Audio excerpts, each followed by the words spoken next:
Welcome to this edition of Hindsight is Horrifying, the show where two mostly normal and somewhat cynical adults discuss life as members of the TV generation. Now, here are your hosts, Darth Jada and Jason Mitchell. Good evening, Hindsighters. Thank you for that very warm welcome. We so appreciate it. They love us. They adore us. They love us. They really love us. It's because they're forced to. Very fitting. That's not even the right quote, but she's been misquoted for years on that one. But there you go. Yeah. Now that we've hinted super heavily toward the movie that we're doing, in case you can't see us, we've got a special guest. We're doing Cocoon. Yes. And we got a special guest back in the studio. He's back again. What's with this guy? We can't get rid of him. He's here every week now. Yeah, Stan Lee never left. Cheers. Cheers. Cheers. Salute. Especially for the movie that we're doing this evening. Yes. Absolutely. Here's to booze running and not drug running. A movie about the dangers of failing to pasteurize your beer. Yes. Yeah. Absolutely. Yeah. So without much further ado on announcing what we're watching tonight. Because if you don't know it yet, where have you been? Yeah. If you haven't gotten these hints, you can't play with us anymore. No, but we are actually doing 1977 Smokey and the Bandits. Yes, Eastbound and Down. 10-4, good buddy. Yes. Oh, yes. A movie predicated on something that I thought, whenever I was younger and I saw this, I just always assumed that they had made up this idea. Oh, yeah. And then I found out that it's actually based on something that was real. Mm-hmm. That you couldn't, before like 1980 something, you couldn't get Coors east of the Mississippi River. Yep. Like, it's accurate. What the heck? Yeah.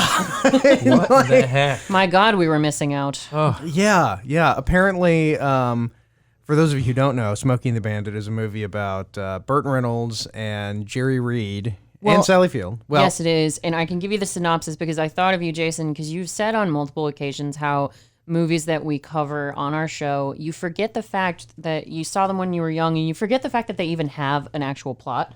But yeah, it's got a plot. Oh, a good one. This movie does, because it turns out when Big Enos Pat McCormick wants to drink Coors at a truck show, it's 1977 and he can't get it because they're in Georgia, right east of the Mississippi. Yes. So he hires the Bandit and Jerry Reed to go get him 400 cases of Coors and Texarkana and get back in how many hours, gentlemen? 28. Yes. Yeah. 28 because if you went longer than that, the Coors would spoil. Right. Ah, that was the timing. Yeah, there were no preservatives. And I don't know why they couldn't just put it in a refrigerated truck. I'm not sure. Maybe they didn't have those back then. I'd have to look up the history of I'm pretty sure those trucks. existed, though. Well, they didn't have beer workers because they had to break in to get it. Right, And they stole it. This is true. Yes. They start out with the crime of Hot speeding beer. to Texarkana, Yeah. stealing hot beer. Yeah. Hot, unpasteurized, unpreserved beer. Yay. Unlike the delicious beer that we're enjoying right now from Thank you, Variant. Variant. Thank you, Variant. Thank you, guys. Well, the story itself even goes back further to Eisenhower used to bring cases of beer back to the White House with him. Carl Yastrzemski, when they would be on the road, they would stick cases of Coors in the team's equipment lockers or whatever. And cool.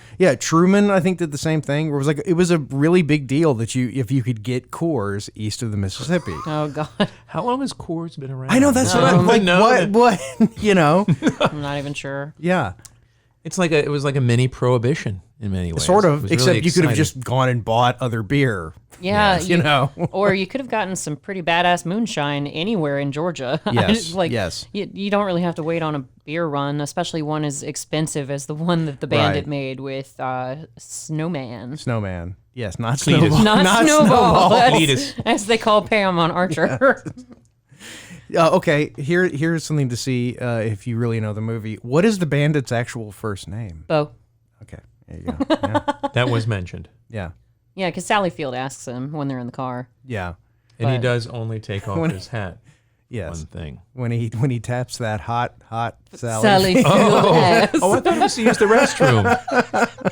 I'm not any happier about it than you are. Which I never understood that Seth MacFarlane joke. Because she's Sally so cute. Field is adorable. She's so cute in this movie. I don't yeah. understand that mentality at all. I What don't did get it. Seth say? We just made that joke. So in one of the episodes of Family Guy, Bandit rolls up in Stewie's he's hitching a ride somewhere or something, and he runs into the bandit. And Yeah, he gets a ride from the bandit. And Stewie just looks at Bo, and he's like, "Yeah, good luck tapping that hot Sally Field ass." Ooh. And the bandit's like, "I'm not any happier about this than you," and he just zooms away. It's it's such an insult to Sally Field, and she's adorable in this movie. She's really cute in this movie. Yeah. Oh my God, it's just beautiful. She's got those dancer's legs that she won't stop talking about. Right. Yeah. so. Yeah, and a nice posterior. that Yes. was apparently said a few times. Yes. I didn't want to Yes. use the A. Raise the posterior. Yes. So the movie, the origins of the movie Yes. come from the mind of Hal Needham.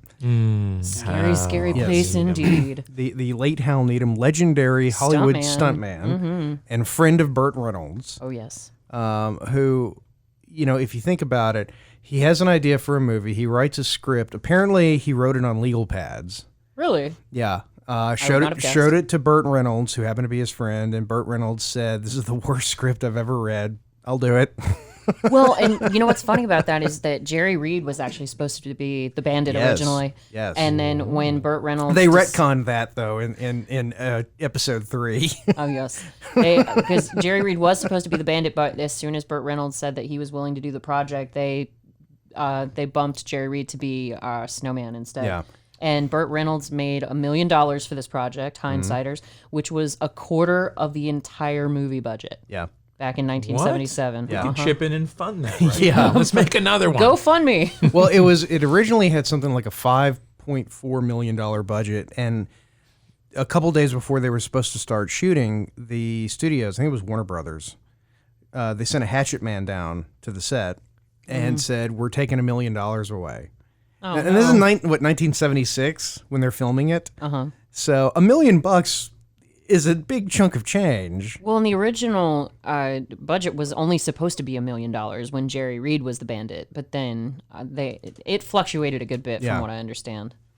So Burt Reynolds signs on, and we get a movie that's sort of, it goes from being a B movie, driving a truck movie, Right. Because originally it was just Jerry Reed and a truck. Mm-hmm. And then when Burt Reynolds shows up, then all of a sudden it's like, okay, well, let's put the blocker car in with the Pontiac Trans Am, Which, makes the entire movie. Oh, so yeah. Oh yeah, I mean that's Bandit's car. Absolutely, and that's what made the Trans Am. Wasn't Burt Reynolds a stuntman at one time? He played one in Hooper, I guess. He played one in Hooper. Yeah. I know he did his own stunts. But, no, he seriously did a lot of his own stunts. Lana, he did his own stunts. But he was. I think he did a lot of his own driving, a lot of general things. I don't know that he did every single one of his stunts, but He did not, because I could tell there was someone other than Burt behind the wheel. Yeah, but there were a at few times. peel outs that were well done that clearly Burt was driving. Well, I think the part where he and Frog drive or jump the car over the bridge, Mm-hmm. Yeah. that was actually Hal Needham driving the car. Oh, them old Duke boys are at it again. Yeah. Well, hey, this movie, but for this movie, there probably wouldn't have been the Dukes of Hazzard. Well, they've got the whole moonshining business going on where you're, smuggling beer or booze of any kind across a border that you're not supposed to. So. There he is, Jerry Reed. I'm curious how many sets of tires they went through. A lot. in this Oh film. God, I can't even imagine. Well, they went Just through with the they smoke. went through 4 whole cars. Well, yeah. So, a lot of tires, and okay. So the plot of the movie is rich guy and other rich guy, Father and son, rich father and guys. son. Yeah. They want their Coors at a truck rally, and they hire the bandit to go and get it for them. Yes, they've got a guy that they're backing in a truck rally, and they want to celebrate the victory that they're sure they'll have by drinking Coors. Yes. There you go. That's you hear me. You hear this, J.J. Abrams? Yeah, You it's- don't need more than that. But, this movie could have been improved with a little bit of lens flare. Oh, yeah. That's for sure. So, JJ, we're with you on that one. Yeah, imagine just this movie with nothing but lens flares the whole time, and Well, and what's funny is before we... Zachary Quinto. Mr. Spock. But before we move off on this great moment in the movie, Jason, it kind of gives you a Caddyshack vibe when the bandit shows up to Snowman's house because, you got the wife and the curlers and about 14 children running around. Is that the bandit's sister? I don't. It's. I honestly don't remember. It's apparently I thought there Snowman. was some relationship there. Well, she hates him, clearly. She does hate it. I think it's because she just knows every time he shows up, he troubles screws everyone, up yep. something, and they end up broke. Absolutely. You know. Well, and I think because, Snowman does have a line later in the movie where they do make it back, and spoiler alert, they make it back in just in the nick of time. Yeah, I know. Unbelievably, they do succeed. Yeah, Yes. but Snowman at some point is like, well, I'm divorced now, so what are we doing next? Because he knows his wife is just fed up with his shit. Yeah. Well, that's the great thing about the movie is that it's about them doing this whole thing. We're going to spend 2 hours following these people as they try to get beer from Texarkana in Texas all the way to Atlanta, Georgia. Yes. And, they're chased by police, and, we haven't even touched on Buford T. Justice yet. Yeah, we gotta. Yep. That's the subplot line, right? Yeah. Yeah. And then at the end of the movie, they just decide to double or nothing and go off on another race. And, Well, because the cops are right on their heels, and Yeah. if they don't get a getaway car of some, Yeah. that looks a little bit different from the Trans Am, we Yeah. got to get something different to jump into and get the hell out of Dodge. if Can they hear the I was about thunder? to say, if anyone in the studio... A storm's a brewing yes, outside. storms are brewing. It was a dark and stormy night. I was watching Smokey and the Bandit. I think Burt is listening. Aw. And maybe Hal.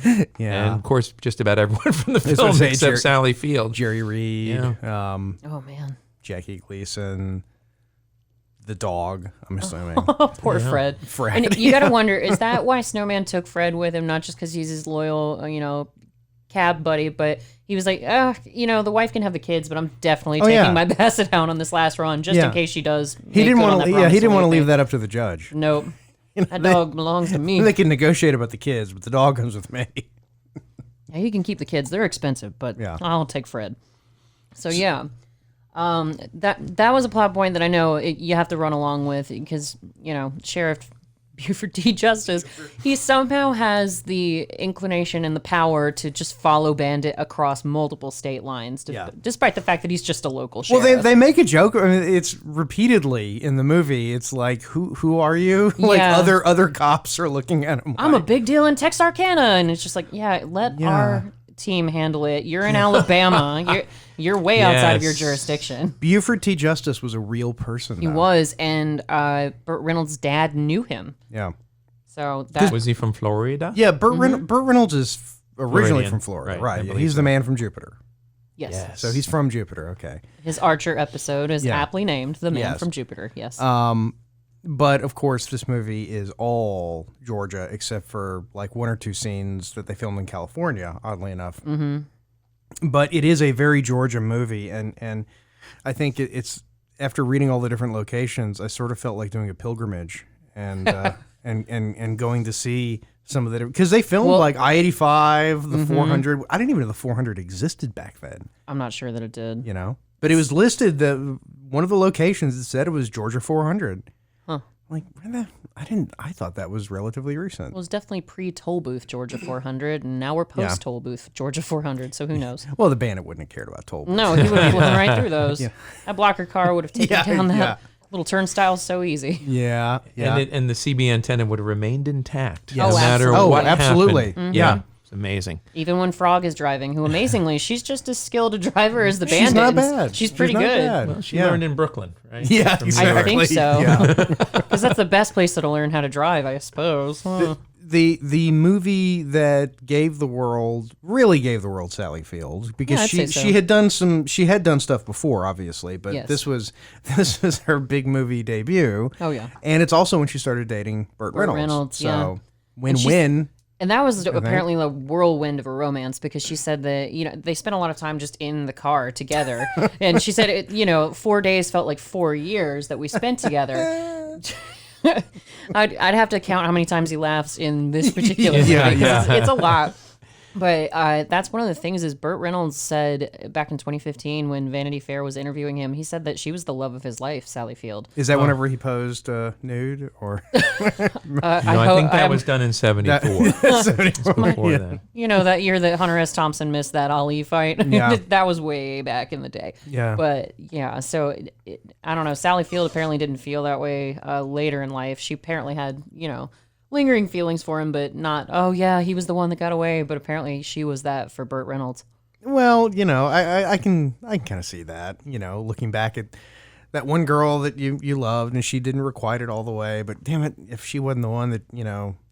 She they were completely They smitten with each other. a lot of times. yeah. He took his hat off several times for Sally Field, as it turns out. Yes. But no, they were instantaneously, intensely in love. She said for they were together for about 5 years, and they ended up breaking things off. Apparently, he asked her to marry him several times, but she could tell, quote unquote, his heart wasn't in it. So she said no. He had all these pictures of Dolly Parton in their house. Well, maybe another part of his body was in something else. Yes. Oh my. Yeah. It's Burt Reynolds in the 70s, so it's Burt Reynolds, incredibly likely. In the 70s, yes. Yeah. When he's rocking a mustache without any sort of irony at all. Oh, come on. I mean, come on. There's no woman in the world who could have said no to Burt Reynolds. Well, he's one 70s. of the few men who can pull off a mustache. Looking at you, Mr. Can you see me? He grew that just for this episode, listeners. Very quickly. Slightly different hair color. Yeah. Yes. But, it's funny how the facial hair differentiates a little bit. I should have shaved down to everything, just the mustache. Oh, see, I shaved too. Oh, darn it. I didn't even think about that. See, that's a big mistake. Well, I think it wasn't Sally Field. Of course, she was in The Flying Nun, as you recall, which was very pristine and Catholic. This may have been her attempt to transition to more of a sex symbol. No, she wasn't. No, she wasn't Gidget. Okay, no. She didn't snag Moondoggy for the clam bake, did she? Yeah, no, she. No. That wasn't Sally Field. No, that wasn't Sally But she was Field. definitely Forrest The Gump's mother. flying friggin' nun. Who was smoking enough crack that the secondhand crack got to the dude who signed off on it? Probably Pam in that episode of Archer, because they had about 100 kilos of it. Yeah, I mean, in the it's car. Again, it's one of those situations where you just think the meeting was, Johnson, you have any ideas? A nun who flies? Swims? No. Let's make it a little more dramatic. Let's go a little Baron Munchausen with it. She's going to fly, damn it. I love it. Skip the pilot. We're going straight to series. Stamp it and ship it. Oh, my God. You got to wonder how that meeting did go. But and then a young Sally Field comes in. What's the part I'm auditioning for? Flying nun. Oh, God. How much does it pay? All right, I'm in. Count me in, guys. Yep. Tired of eating Alpo. Come on, everybody watching this is going to be so stoned it won't even matter. This is true. She's done a pretty, diverse crowd of movies. I mean, oh yeah. Norma Ray. Yep, she's Norma Ray. She's a great actress. She's Mrs. Gump. Yeah, she's Mrs. Gump. Which there was that moment. Forrest, I'm just dying. Well, she winds up on a football field with Burt in the car in this movie, and I was like, oh, no wonder Forrest knew to just run straight onto the field and just keep on going. Maybe that was where Forrest was conceived. Pure genetics. No wonder his dad's never around. Yeah, exactly. The Bandit's never going to settle down. Come on. So Forrest Gump is part of the Smokey verse. See, we crossed it over. Genius. And I'm watching them talk on the CBs, and it's important to note that in the 70s there was actually a CB craze. Mm-hmm. That was a thing. Nationwide, people were buying CBs and putting CB radios in their cars. And into the 80s even. Yeah. Into the 80s. Thank goodness, too, because otherwise Bandit wouldn't have had half the country helping him avoid the police all the way back to Georgia. It's so ridiculous. How else would that have worked out? There are just armies of rednecks all over the South and hookers, waiting. Truckers, rednecks, hookers. With police chiefs. Here we are. Here. So Frog has just appeared. She gets into the car, still in her wedding dress. Yep. Such a 70s wedding dress, my God. Yeah. That is pure 70s right there. Yeah. The movie is pretty hardcore 70s. Oh, absolutely. Oh, my God. The outfits, the hair. Everything. Very straight hair. Oh, and God, form-fitting pants. The amazing, powerful Pontiac with 180 horsepower. Mm-hmm. But what? Advertising for whom, Sterling? I don't know. Pontiac? Yeah. But, okay, speaking of 70s hair, Frog has to be the supernatural being in this movie, Jason, and I'll tell you why. To suit your theory, because no matter how crazy her hair blows with the wind or with the windows down, it's perfect every time she gets out of the car. Which is, as you women out there realize, if you have hair longer, that's never in the 70s and in the 70s and the 80s, things that wouldn't mess up a woman's hair, sex, because your hair was perfect after sex. Mm-hmm. That was it, pretty much. Yeah, sex. That's what I remember. High velocity speeds on the road. Yeah. In the 80s and the 70s, you left your blue jeans on and your hair was fine afterwards. Blue jean sex. Blue jean sex. Yep, as Highlander proves to everybody. Yes, but as Tom Cruise perfected. Yeah, Tom Cruise is like the king of blue jean sex. I am really hoping that in Top Gun Maverick. Oh, they better bring it back. There's got to be a blue jean sex scene. Tom, have your people call our people. We'll provide the Levi's or Calvin's, whatever. If they just do Top Gun all over again, I'm gonna be so fine with that. Yep. Bring it. Yeah. It does look awesome though. It looks so awesome. It looks really awesome. I mean, it's gonna be awesome. It's like God said, "Hey, how can we make this better for Jason?" Oh, I know. We'll remake Top Gun and put Jennifer Connelly in it. Yeah, but she'd have to be digitally. Watch your mouth. De-age, wouldn't she? No, because I don't know how old she is now. She is. She's perfect to you at any age, I would imagine. I think she's in her 30s. The love of your life. She's of appropriate. She's of appropriate age. Yes. For Jason. I think she's a little older than me. I'm sure because she was in Career Opportunities. There you go. Get you a sugar mama, Jason. By the way, do you know how old Burt Reynolds was when this movie was shot? I don't. 41. Was he? Whoa. You know how old Sally Field was?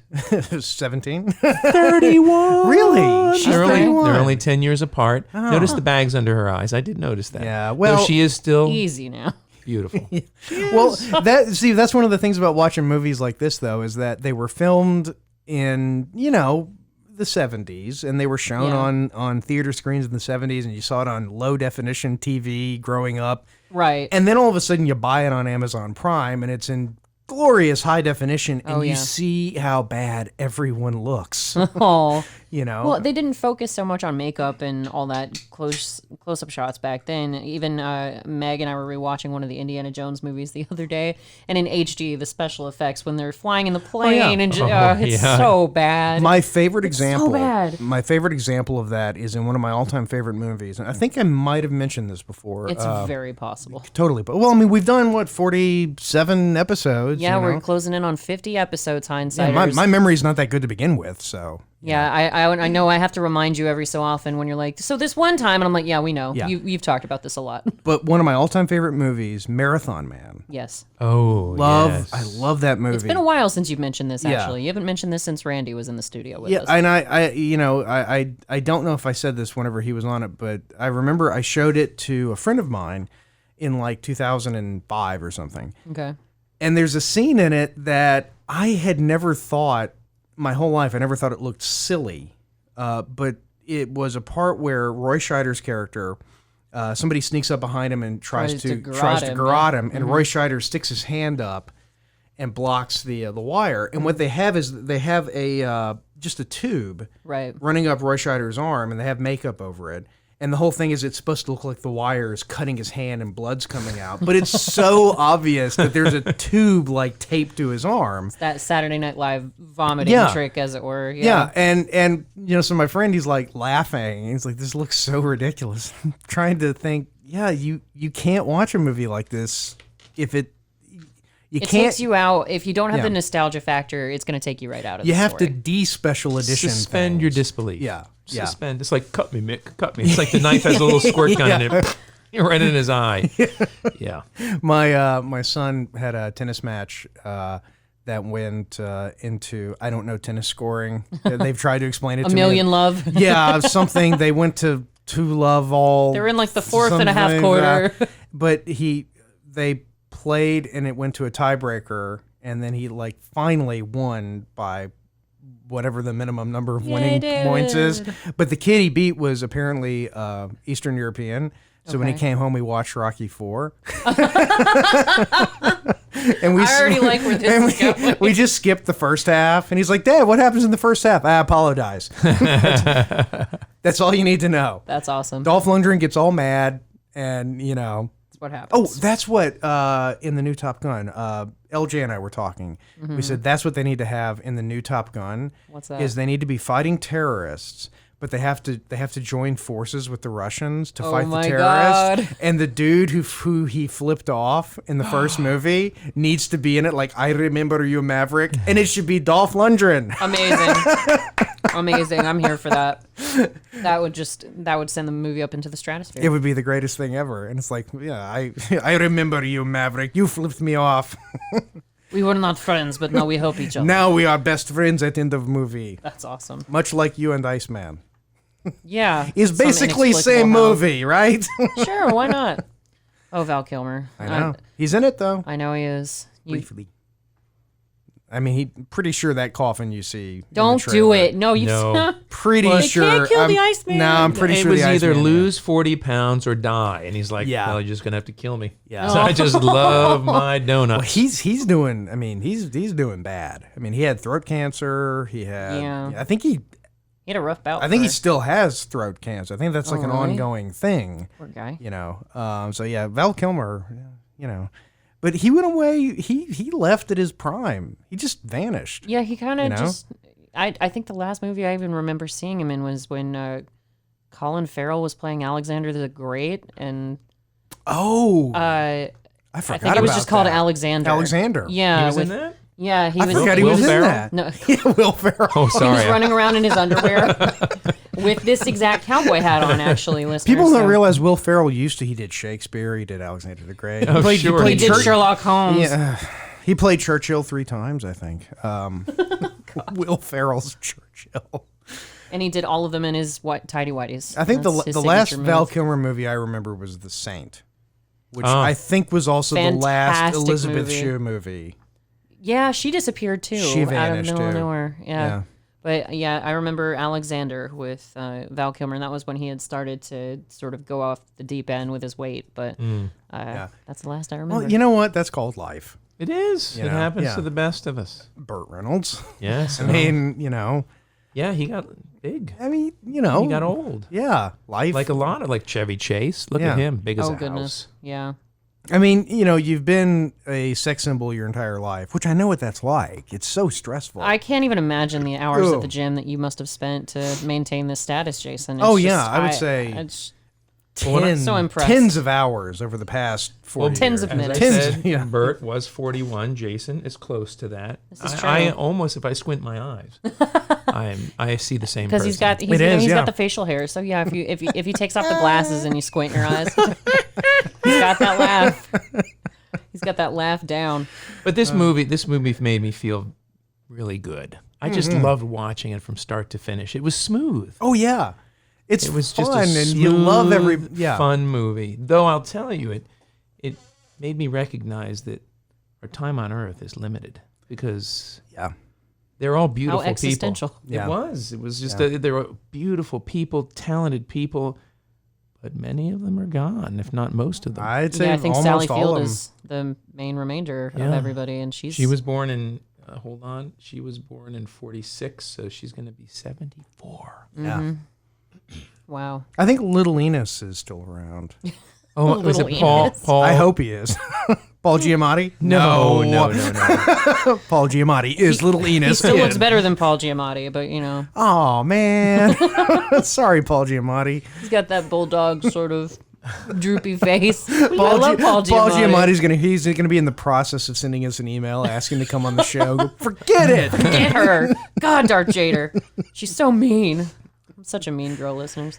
And I'm just looking at this thinking, Sally Field is so cute. She super so cute. What the hell was Seth MacFarlane on about? I have no idea. It makes no sense. He makes fun of everybody. That's his thing. But when she does first get in the car, she's changing out of her wedding gown, and she just has a go bag with a little bit of money and some spare clothes, or maybe it was her bag for her honeymoon. Who knows? Because we didn't even discuss this. She was supposed to marry Buford's son. Right. Sheriff Buford's boy. And the aptly named Junior. He's handsome, but not too smart. Not too smart. But damn, he's good at holding your hat down when you scrape the top of your car off. Daddy, who's going to hold your hat? The best line in the entire movie, though, is whenever Buford tells him, the first thing I'm going to do when I get home is punch your mama in the mouth. I can't believe you came from my loins. That's unbelievable. Well, that's how the stories intertwine, because they're originally chasing Sally Field, who abandoned the son at their wedding. She walked out on the wedding, and then she joins forces with the Bandit, and they just get chased all over the country. Yeah. It's just her good luck. She ended up, She upgraded big time, I would say, looking at Junior I would say so, and jumping in Burt Reynolds' car. Oh, that's a hell of a hitchhiking upgrade. Even though she was going to be a dancer, But she was on Broadway for 12 minutes. It's a hard business. Yes. Trust me, I know. We're gonna. I've been one, but I've known a few dancers in my life. Yeah. Well, I don't want to say dancers. Was there a pole involved? Lori, Lori, hallelujah. Oh my. Yeah, that was her name. That's right. Oh my God. It's still his handle on his CV to this day. Give it up for your dancer. Oh, that's where he got the fake mustache. Oh, it's all coming together now. All right. This that came makes with sense. the 70s porn star the ensemble, so to speak. the kit. I wonder what that ensemble was for. Actually, it'd be great if there was something that said 70s porn star ensemble and all it was in the back was just a mustache. God. Either that or you could advertise for Brawny. Yeah. One or the other. One way or the other. I would buy that, and then, the next day I go, oh, it was a mustache. Oh, okay. What? Now no. You're thinking bacon strippers? What are you thinking of? Anyway. Okay, speaking of mustaches, no, I think Burt Reynolds is one of the few guys who can really pull one off, besides maybe Tom Selleck. Yeah, Tom Selleck. Can you guys think of anybody else who really Sean Connery could do it. Okay, Sean Connery, yes. I really don't think about his mustache because it's the lighter color. Yeah. But the darker colored mustaches are probably Tom Selleck and Burt Reynolds. I think Tom Selleck and Burt Reynolds are, there was that one episode of Seinfeld where they all had mustaches. Oh, right. Yeah. No, I think Elaine looked best with one. Yeah. Did the soup Nazi have a mustache? No, yes, he did. It was. The soup Nazi had a mustache. Yes, he did. No, yeah, he did. Yeah, but it wasn't part of that. It wasn't part of that episode. No soup for you. I'm trying to think of someone else who Rob Schneider. Ew. Ew. Ew. Ew. Rob Schneider. I like Rob Schneider. I mean, I like him as a person. Even Mr. Peanut Butter makes fun of Rob Schneider. That's like the lowest of the low. So I can't jump on board with that joke. Imagine if mustaches come back. Like, imagine if, in 15, 20 years, all the young kids have mustaches again. Hopefully not. They will. No, they will. Ugh. Trust me. I think it's going to happen. It's cyclical. Yeah. The 80s were big for mustaches. Yes. I think Don Johnson could have, if he had wanted to. Well, yeah, he had the cool factor. He could have had a mustache. He'd have done whatever he wanted. Yeah, I mean, Harrison Ford could have done it, I think Harrison Ford did have a mustache in something. No, he had he had a full beard in crap. I have no idea what you're talking about. The Fugitive. Oh, okay. Oh. Yeah, in the beginning of The Fugitive, he had I didn't big kill my wife. I don't care. So you got to watch Community. There's a whole thing there. God. Community. I keep hitting my microphone with my hat. Sorry, Fridays listeners. on NBC. 10 years ago. So we just saw an awesome stunt where Jackie Gleason went in front of a truck and he was hit by Snowman. Yes. And what you have to realize is these were real stunts. There was no computer-generated imaging, Right. nothing. It When you had to see- be done. Yeah. When you see the car land on the truck bed later in the movie, just all that just had to be really magnificently timed because you said they went through 4 of the blocker cars, but you got to wonder how many other cars they went through. Well, for those stunts. I know for the bridge one, they had to put a rocket in it, which... Wait, you mean I can't jump my Kia over a broken bridge? Actually, your Kia probably has more horsepower than the 1977 Pontiac Trans Am. Okay, Yeah. fair enough. That's one of the things that, Europe used to look at American cars and go, 180 horsepower. Like, we have bicycles that generate more than 180 horsepower. Pretty sure my little Razor scooter moves faster than that. And they can go around, corners. But weren't these juiced? Wasn't the car juiced a little bit? When they peeled out, there seemed to be something going on under the hood there. Hal Needham saw an ad for the 70, I might be getting the years wrong, but I think for the 77 Pontiac, Trans Am. Yep. And he said, that's it. That's the Bandit's car. So he gets in touch with Pontiac, and they basically say, yeah, we'll give you 4 cars. The problem is we don't have 4 of the 1977s yet. They're brand new. Like, we haven't made them. So they actually took 76s. They changed them. Yeah, and they put the front ends of 77 Trans Ams on them with the rectangular headlights. Okay. And they did so they weren't juiced up. They were sort of just kind of stuck together.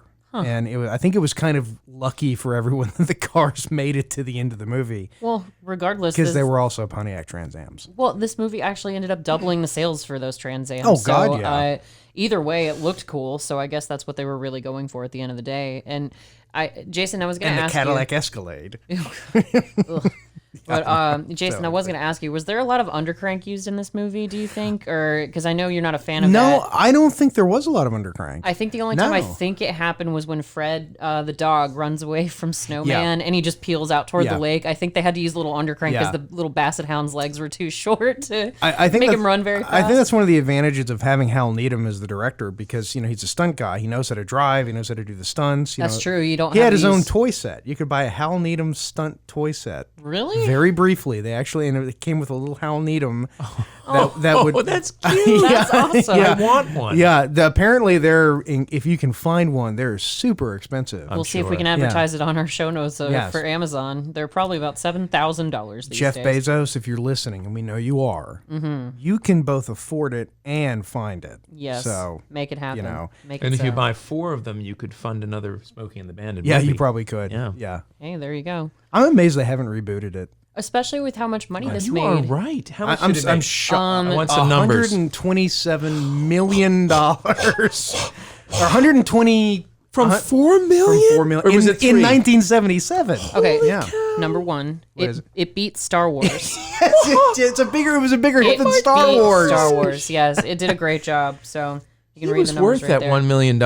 Yes. Yeah, he really made it happen because he was the one of the biggest box office stars in the world at the time. So him joining the project just, shot it up into the stratosphere. It made the whole project. I cannot use my phone, so I can't. Yeah, we'll mess up the microphone. Look, if one I of you might has a have phone, it somewhere in.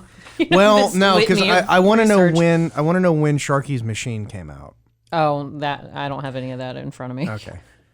For those of you playing at home, the answer is.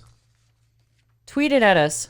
No, I'm going to put it at 555-1212. The other Georgia movie because it was Sharky's Machine, Deliverance. I was going to say Deliverance. Oh yeah. Wasn't Burt Reynolds the man in that? Of course. On the raft with the vest. You knew that, right?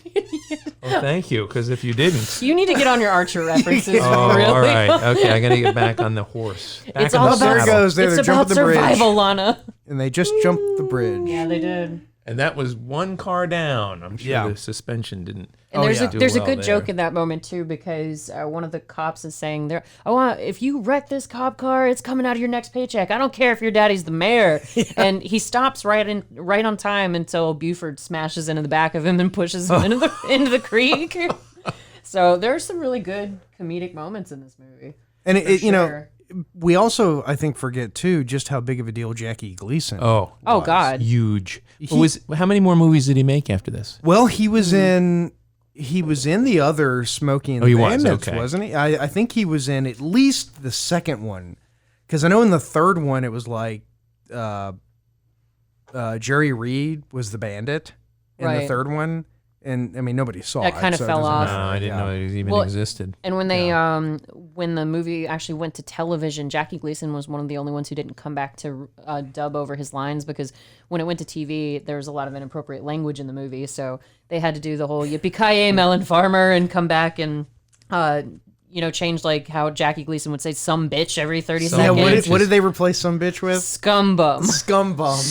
You bunch of scum bums. Exactly. But it was, by that point, it was the 80s, and that probably worked. There were probably kids running around with shirts that said scumbum. Well, especially because the actor who played Fred Flintstone on the Flintstones was the one who took Jackie Gleason's place when Jackie Gleason didn't come back to dub over his lines. So I think Fred Flintstone could pull off scumbum pretty well. Probably so. That sounds like something he would say to Barney at the bowling alley. We can talk about Jackie Gleason. I would like to. There are some very. He was an interesting guy. He was a big guy, always overweight. The great one. That Larger was his nickname. than life. Great dancer, though. Oh yeah, he was amazing. Of all things. Yeah. I would never have guessed that. Was he really a good dancer? Oh, he was amazing. He was like he could dance on the honeymooners, And they made a joke. Mallory Archer made a joke about that on Archer once, where it was like, it's like looking at Jackie Gleason dance. It's like it. Yeah. I'm not sure how I didn't catch that. Yep. But she's always disparaging and backhanded, you never know if she's genuinely complimenting I think she was somebody. saying something about Pam, probably. Oh, that would actually make sense. But have you ever heard the story about Jackie Gleason and the aliens? Negative. So two things that you love, worlds collide. No, like the weirdest of the kooky conspiracy theory stories. Do tell. Is that Jackie Gleason was friends with Richard Nixon. And that's a fact. I mean, that's like a thing. He was friends with Nixon. Okay. There is an entire conspiracy. You can go and look up Jackie Gleason, Richard Nixon, and aliens. And there's a whole thing about how Richard Nixon one day, like, he told Jackie Gleason, for some reason, come to the White House. I want to show you something. And Jackie Gleason shows up at the White House, and they go and they get on a plane, and they fly to Area 51 or wherever.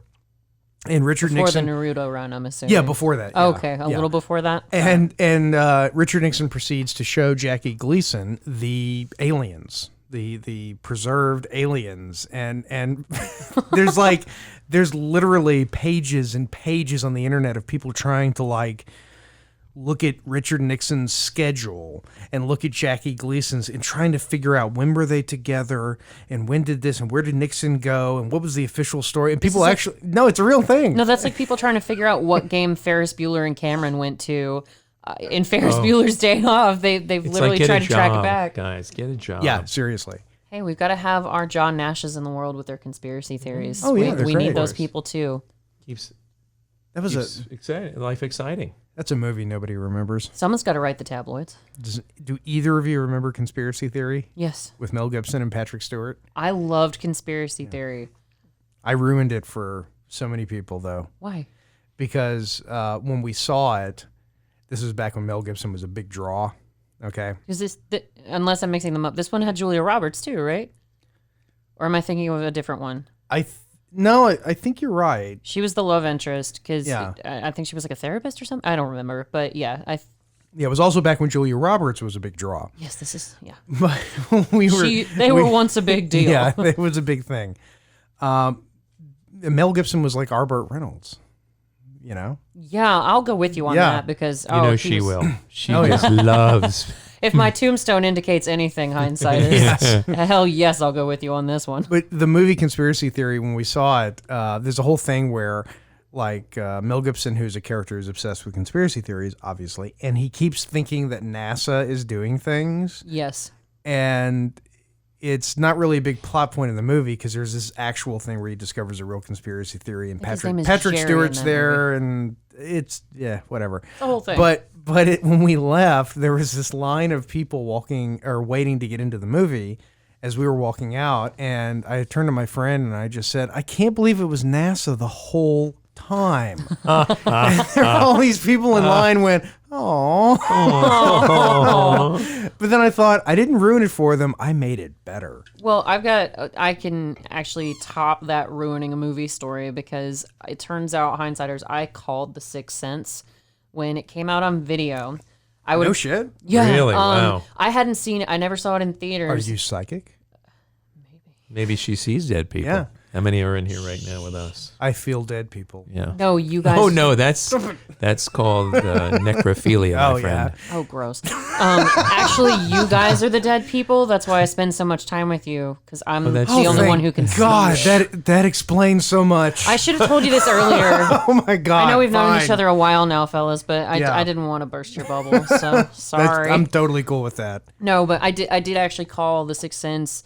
Just guessing at it, I was with my friend from middle school, and we had sat down and watched it on Abraham VHS. Lincoln. Yes. And we had sat down and watched it, and she was like, "Oh, you haven't seen this movie yet? It's so good. Let's watch it." And the scene where Bruce Willis walks into the church to meet Haley Joel Osment, and for those of you who don't know, I'm about to spoil this movie for you, so tune out right now. Yeah. No, but Haley Joel Osment asked Bruce Willis, "Are you a good psychologist?" And he goes, "I used to be." And I was like, "What, is he dead?"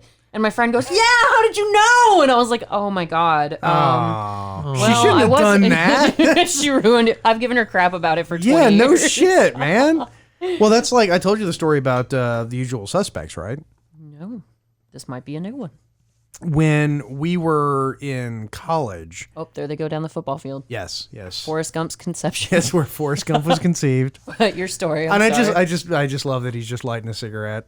God damn, the 70s are great. Because he wasn't a smoker, because he was getting on to Sally Field for smoking. He goes, that's really bad for your health, you know. And then she starts to stress him out with her driving, and he lights up, and she's like, yeah, see, it feels great, doesn't it? But it's got a filter. It's got a filter, so it's safe. How did that antenna make it through there? And how is that so obviously not Sally Field? It couldn't be less Sally Field. No. Yeah. Now, this is where they crash through. Now watch the antenna. The antenna can't survive. It doesn't. Oh, but it did.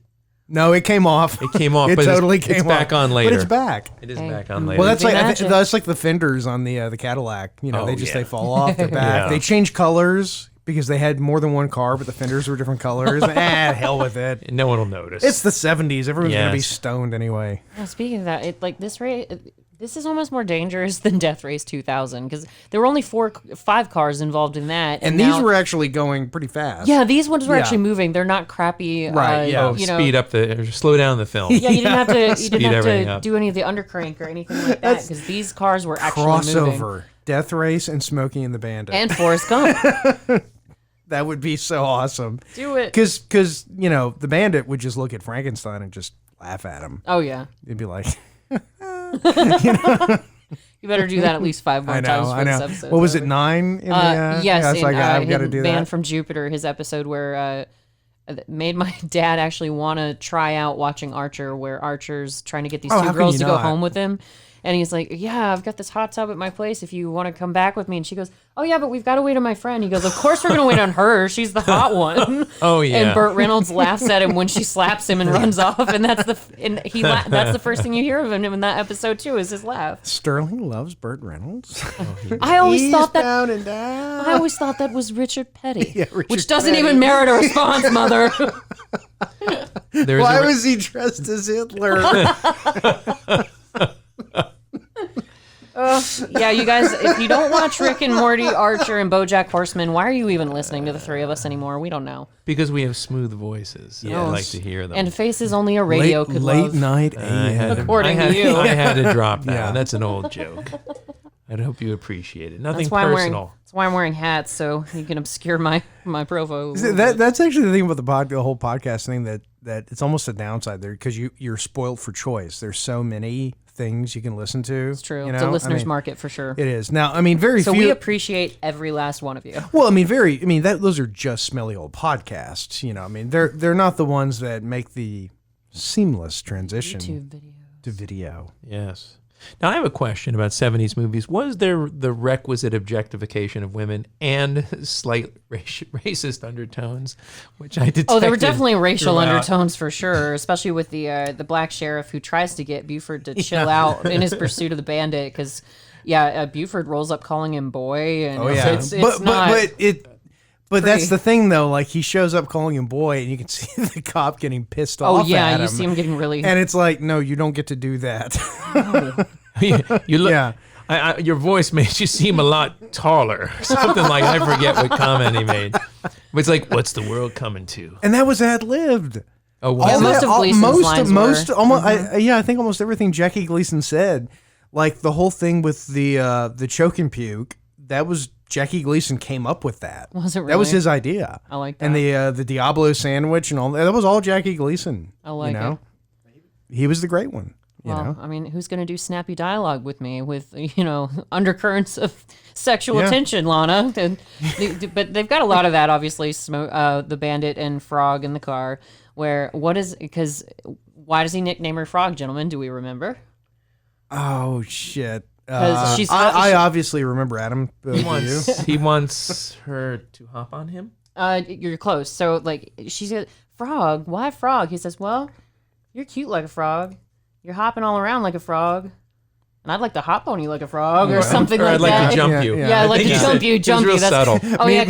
Meanwhile, Jerry Reed is up to his waist in water trying to get a dog to come back down. Yeah, Fred just runs off. Yeah, old Fred. Fred ran into the lake. I know, but why did they need to do that? Did they need to fill some time? Well, I'm not sure, but Burt Reynolds actually picked out the dog. I didn't know that. He handpicked him, and the reason why he did it was because of all the dogs he could have chosen. Burt Reynolds handpicked this basset hound because it didn't follow instructions. Oh, and so maybe that was just sort of a hint toward. And Hal that Needham story. went, "Oh, come on, man! Seriously, God damn it! Gotta do that to me." Now, is there a story behind him breaking the fourth wall, which he did? He did a lot, yeah. Oh yeah, I loved that where he just grins at the camera. I think he looks left, he looks right, and he looks in. I think it was just Burt Reynolds just doing his thing, and they kept it. Yeah, and because he could. Yeah, exactly. He was such a big deal that added a little charm to the moment. He was a very charismatic man. Well, I mean, if you want to see this era Burt Reynolds, in sexual undertones and subtle racism, seriously. You got to watch Sharky's Machine. Okay. For one thing, you won't get that bit on Bob's Burgers where the raccoons are walking down the street and they're playing Street Life until you see that movie, because that's where it's from. True story. Yeah. But it's another one of those Georgia Burt Reynolds movies where he even he tells the bad guy, what really pisses me off is you're from out of town. Seriously, that's a line in the movie. Yep. Because he's Italian, the bad guy. Well, he also did that series Hawk, where I forgot about Hawk. Where the guy was part Indian. Right. He was part Indian. Right. But so was Burt, right? Wasn't he part Cherokee? That's what you're telling us. So are you angling your shirt Operation toward CIA the camera? made me want to be a spy. I wore plaid to be a little bit redneck. Yeah. And I wore the eagle. That is an awesome shirt. For Native American. Right. I was gonna I found and the mustache. I found the. I think they've noticed the mustache. Yeah. It's not. It's working. It's not subtle. It's working. I found the you can get the Jerry Reed the hat that Jerry Reed wears, but I couldn't get it in time for the show. So unless our hindsighters are really sharp on our Instagram, they won't recognize this hat. I recycled it from Night Shift. Yeah. Because since I moved, I can't find my real cowboy hat, and that's the real travesty. Yeah. I found a place that you can buy the exact hat that Burt Reynolds wears in the movie. Ooh. But it doesn't come with the silver band. So it's okay. like, well, what the hell's the point? Yeah. If I'm not going to look like the Bandit. I mean. Operation CIA, that movie was just god awful. It was. No, Mom, I'm a cop because of Die Hard. You're welcome. Yeah. Had to make a Brooklyn Nine-Nine reference just for you. Thank you. But yeah, so where are we, guys? The car is running. Shockingly, Burt Reynolds and Sally driving a Field car. are in a car. They're in a car. So, see, that's something you can appreciate about the movie is that despite the fact that it is just the two people sitting in the car together for a lot of it, there's still so much action and it's so well paced that there's never a lull. No. It's never, you do have those little one-offs where, Snowman is chasing Fred and whatever, but it's still funny. The editors, and hindsighters, tell me if I'm wrong about this, but I'm pretty sure that the movie actually got an Academy Award nomination for editing. Yeah, I can find that in my notes. I don't think they won, but it's an honor. It was a smooth film. It's an from honor start to just finish. to be nominated. Okay, so Star Wars, and part of the reason why Star Wars did not win in the box office against Smokey and the Bandit, sort of going back to that, is because Star Wars was only playing in 43 screens, while Bandit was running on 498. So it had a slight advantage. And but in the long run, I mean, Star Wars made more money. Every theater in the South. But both of the movies were both up for the same Oscar, which you said, Jason, was for best editing, and Star Wars won that one. So fair play. Yeah, fair play. I think it should have. Jerry Reed should have won an Academy Award for Eastbound and Down. It was a great which he wrote. song. He sat down. He wrote it in a few hours. Yeah, he just sat down and wrote it. And he went to Hal Needham. Hal Needham, and said, look, here it is, and he plays it, and Hal Needham didn't say anything. And he's like, no, look. he stopped him before he was even done playing. He didn't finish it? Yeah, and so that's why Jerry Reed thought that he hated it, and he was like, oh my God, he was backtracking. He goes, I'll change it. He goes, if you change one word, I'm going to flip out. It's perfect. No, it was more like, if you change one goddamn word of this song, I'll kill you. Yeah, it was a little more emphatic than that. Yeah, and that was it. And that was the Jerry Reed anthem. And it was the anthem of a generation. It was. And hell, we still say, if Archer's still referencing it, 30 odd years later, for sure. Well, Archer's, hey, that's a Georgia franchise. Made. It's made in Georgia. Right. But we just passed it. But Adam, this part made me think about you when one of the first cop cars winds up in a creek. It reminded me of the fisherman in Death Race outrunning that car when Sylvester Stallone ran him over. And I think 90% of the cop cars in this movie wind up in some sort of body of water, whether it's a creek, a lake, a pond. It doesn't matter. Junior's still holding his hat, and they're not even in the car. He's got to serve some purpose, I suppose. And it's just the look Jackie Gleason gives him. It's just what mustache is Jackie Gleason working with in this movie? It's a little pencil mustache. Is that what it is? It's a cop. It's an asshole cop mustache. That's what I didn't know there was an actual category. Oh, here, look, they even got the token Asian driver. Yeah, the door. Yes. So they were progressive in that Banzai! Yeah, exactly. Get that as evidence. God knows. Kamikaze. You gotta wonder what the writers were thinking when they did all this stuff. It's classic. They were thinking, shit, my doobie went out. Give me a cigarette. Give me a lighter. Okay, so then this Asian dude shows up. Are we out of cocaine? All right, let's start on the weed. Huh. But I do love the scene when the one state trooper starts dressing down Jackie Gleason, and you think, okay, he's got the best of Jackie, but Jackie stands up and takes him down. The guy is apologizing to Jackie Gleason. By the end of his speech. It was wonderful. Wonderful from start to finish. Junior's a pretty strong guy to be able to take a car door and just sort of turn around. Yeah, I was wondering about that. I don't know if anyone's seen a car door from 1977, but when they were actually made out of metal. Yes, very metal. Yeah, they were pretty solid, rugged things. I was wondering about that. If one of y'all had a story behind, because you always know about the practical effects in movies, Jason. But I was like, did he really lift that whole car door by himself? It looks like a car door. Oh, and I love this part too, because everybody at this point, they all have CVs. It's the cops versus the outlaws in the CB race. Yeah.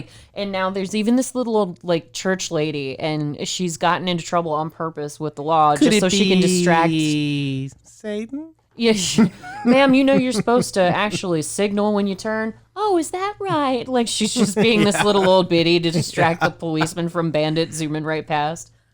Well, I think in the 70s, the police were hard on truckers, weren't they? They were always dressing them down, shaking them down. Oh, yeah. But they were probably doing a lot more illegal activities back then, too. Well, they allude to that, too, because not Jerry Reed's truck, but they bust another trucker bringing the Coors across state lines toward the beginning of the movie. Right. So they do allude to how they were really hardcore on all the truckers. But there was a lot of anti-authority movies. If you remember... What was it? Convoy. Right. Remember White Line Fever? The truck driver, against Glass House, the large corporation. Well, I mean, the truckers back then, it was we don't realize that today it's, truckers have things in the cab that keep up with how many hours they've been driving, and they have to stop and they have to go to sleep. They're not all hopped up on Bennies and goofballs anymore. Yeah, I mean, they can't be. They literally can't be, except for that one asshole who's always behind me when I'm driving on the interstate. Exactly. Which is one reason why I have a CB, because I found that if there is that asshole, you'll either say something to him and he'll immediately, oh, I'm sorry. Because you're actually talking to me. Because he doesn't expect you to call him out. That's not a metaphorical CB. Right. You have a CB. Yeah. How many channels? 24. I mean, it's either 23 or 40. I'm just wondering which it's 23 then. Okay. Yeah. But he's never on the channel he says he is. Is it vintage? Yeah. No. It's Cobra handheld. Oh, okay. Yeah. Oh, okay. But when I go on road trips now, when I was a kid, because I had one friend who had a CB radio, and it was always so cool when he was with us because we talked to the truckers and stuff.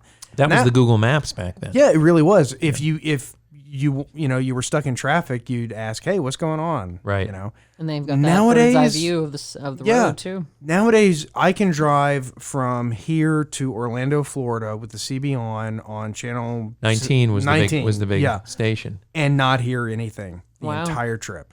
Dead air. Well, people are busy listening to our podcasts, so they don't want to be on the CB radio anymore. There's truckers with their fishnets and their high heels. Is that our listener? Yeah, I think so. Fishnets and look, there's a craft services at least table. Our trolls, at the very least. They can't drive. They have to their mother took the keys away. Yeah, their mom took the keys away. That's why they're stuck in the basement, listening to us still and squanching. Oh, is this the scene where Jerry Reed runs afoul? He does. He takes a bit of a beating. He doesn't lose a tooth, though. Yeah. Fred runs afoul, really, because Jerry Reed stops for, what does he call it, go-go juice? When he's stopping for gas. Yeah. And he takes Fred into this little dive next door to get something to eat, and then somebody claims that Fred bit him. Yeah. While he's on the phone with his wife. Oh, yeah. And and I think that was one of the final straws, because he had to hang up on her very suddenly. Yes. You could tell he's like, no, okay, I love you too, I gotta go. And he's quick to fight an entire bar over Fred. And I was like, you know what? I'd get into a bar fight over Millie. Over your dog? Who I have to announce, she turned 10 today, Hindsighters. Big birthday for nice Millie. Applause for Millie. Cheers. She's going scuba diving. Yes, she is, just like you and David. Yes. I got her a special doggy life vest. Which, by the way, scuba diving this weekend, first time ever done it. How was it? And it was the single most enjoyable experience of my life. I am shocked. Keep hitting this damn thing. I am shocked by how much fun scuba is. I mean, cool. I expected there to be this, honestly, I expected to not enjoy it.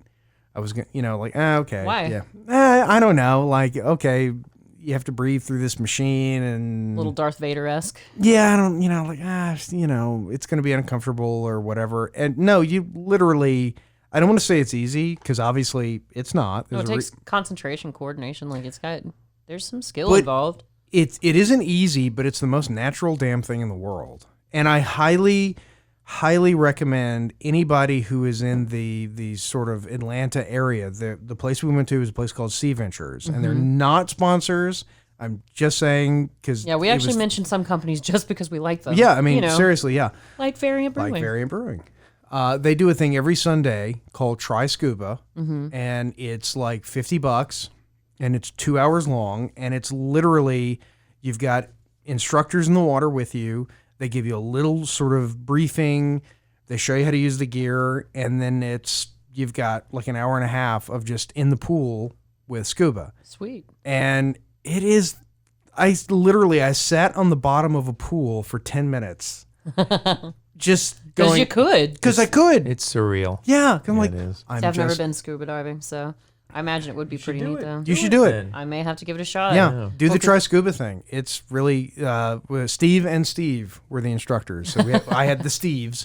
The Steves. And it was absolutely awesome. And it's cool because since it's not the class, they're really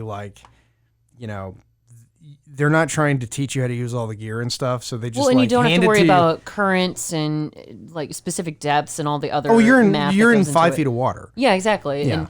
And because I know people go at the aquarium, and I guess the only thing you really have to worry about in that big tank is whether one of the animals might hurt you. Yeah, and it's not. Yeah. But hopefully not. Well, the thing you have to worry about is holding your breath and going to the surface. That's how you would embolize. Yeah. You pop your lungs. I've heard that. Yeah, that is the tricky part of the process. That's the dangerous piece. As long as you keep breathing, you keep your airway open, you're fine. Yeah. Well, that's good. Speaking of keeping your airway open, it looks like they're kissing now. Bum, bum, bum, bum. Adam's favorite scene. Oh, I love the scene because it's a good kiss. It's not like a cheesy... No. It's not cheesy movie kiss. It's Burt Reynolds and Sally Field. Well, and she even said, she was like, you could see it on our faces. We were totally smitten with each other, and she said it was all very real and very intense. So they say it's a good kiss when the director says cut and the kiss doesn't stop. I've seen that happen. That happened on Malcolm in the Middle with Bryan Cranston, and I'm forgetting the actress who plays the mom. They were in a pew at church, I want to say, and they were making out for some inappropriate reason, and the director yelled cut, and neither of them heard it, so they were just going to town on each other, making out really hard. Or like the love of your life. Alexander Skarsgård? Nope. Which got so many loves. Come on, The Princess Bride. Oh, Carrie Elways. Carrie Elways and come on. Forrest Gump's wife. Jenny. Mrs. Underwood. Robin Wright. Robin Wright. Yes. Because it was the same thing there, right? They would yell cut and they would just keep going. Well, no, it's not that they would keep going. They kept messing up on purpose so that they would have to recut the scene so that they could kiss each other again. Yeah. Because, even Carrie Elwes was, I think he said it in his book, actually. You do want to be a little careful with that. You don't want it to be like where they yell cut and you just keep going. And then suddenly it becomes very uncomfortable for everyone. Then it's way too obvious. Whereas if you're like, oh, it tripped. Oh, no, I have to kiss Robin again. Now Dang, guys. Let's reshoot that. We know. But he did say that in his book that, we know. All the secrets. Read Carrie's book, guys. It's amazing. Yes. But he did say how, But if you buy from Amazon, go to our website first. Please click start on the your link. session with us. Yes. No, but he did say how he didn't say the thing about repeating kisses, but he did say how playing her Dark Knight made him feel like protective of her and whatnot. So reboot, Smokey and the Bandit. I was about to Carrie say, Elwes as Snowman. I'm in for that. Okay. Carrie Elwes as Jerry Reed. Yay. Okay. But who is Who's Burt? the Bandit? Who is Burt Reynolds? Oof, we're rebooting it. Who is Burt Reynolds? It's tough. Are we going with a younger guy or like does age be anyone. matter? Could be anyone. Who do you want? H. John Benjamin. Oh no. 10 dadgum He'd for. be a very, very short bandit. He'd be a very underwhelming bandit. Yeah, he would be. As only if you could get Amber Nash as, his girlfriend in that. Johnny Depp is Burt Reynolds in. Oh, I'm so in for that. He and Carrie Elwes together. It would be an interesting dynamic, to say the least. Would that work? Could they'd Johnny have to be Depp do it? Of course he could. They'd be transporting adult diapers. Come on, they're a little old, they are. these They guys, are old. you know? They are It's a old. little harsh coming from the peanut gallery over there. Okay, point taken. I'll move on quickly.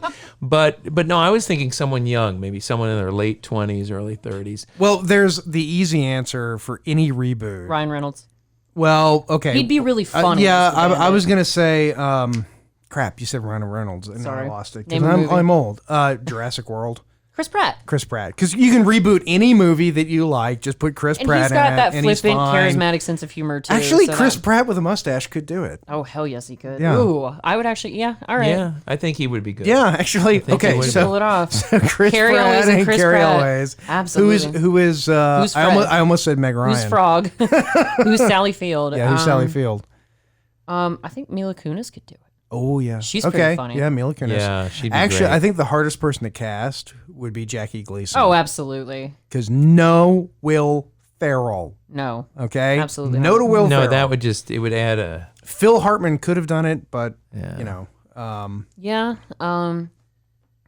I don't know. There is no Jackie Gleason. I don't know. Johnny could almost be Jackie Gleason because he's got that, and he's got a penchant for playing only the zany characters. Because when they remade, not Zorro, Tonto and Yeah, Batman. We know. Batman. No, he wanted to be Tonto. The Lone Ranger. When The they Lone remade Ranger. it, they wanted Johnny to be the Lone Ranger, but he said, "No, I want to be Tonto." So he would probably go for the Jackie Gleason. Now, what about, we were just talking about him before. He's a great character actor. He played John Adams in the movie John Adams. Oh, Paul Giamatti? What about Yeah. Giamatti? Paul Giamatti, I think he yeah. would work. Oh, he'd Yeah. be amazing. Yeah, He would be good. I may have to go with that. Yeah. Yeah, I love Paul Giamatti. Shall we pitch it to Warner Let's do it. Brothers? Let's yeah. Warner Brothers. If you're interested, our website is hindsight.show. Mm-hmm. All We right, have all sorts of golden ticket ideas. So we'll write it. Mm-hmm. And We can do screen hat. test. yeah, the hat on His the hat's antenna. been removed. Yeah. Of course, now he'd be very respectful towards women, even though it's Burt Reynolds. Women didn't want him to respect Women threw them. themselves at Burt Reynolds. You know, it's like Yeah. it's like meeting Well- Pamela Anderson and going, "Please respect me."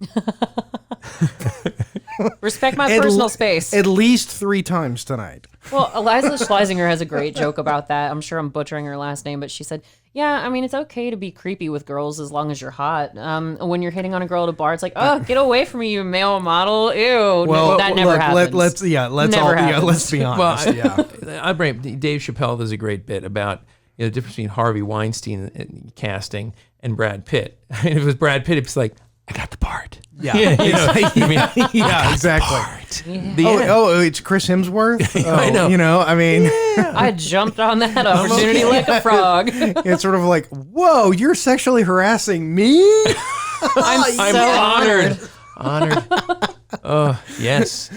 That's why, like, if there was if the Twilight Zone was real and there were like mirror universes, because if men had to put up with this stuff, it'd be awesome. Oh no, yet another joke, and I can't remember which. You go to a bar and all the women are hitting on you, and like, oh, this is terrible. Well, it's like the whole Tinder concept or Grindr concept, because Grindr is specific to men, but it's like, okay, To homosexual men. Yes, but no, especially the measuring process. So it's not just like who's in your neighborhood. Measuring. It's like how far away are they? Oh, I thought you meant, it's not just like, there's measuring. somebody in the same neighborhood as you that's willing to date you. It's somebody who's 4 feet away from you on Grindr. So they're so much closer. And somebody was like, they should come up with that app for women. And it was like, no, we can look around, and if we proposition a guy, he's gonna say yes. Yeah. So. No, we don't need that app. Well, it's whatsoever. like on BoJack, when BoJack's sitting on the woman and she leaves, and he just looks at the other. What about you? Okay, I'm in. Yeah.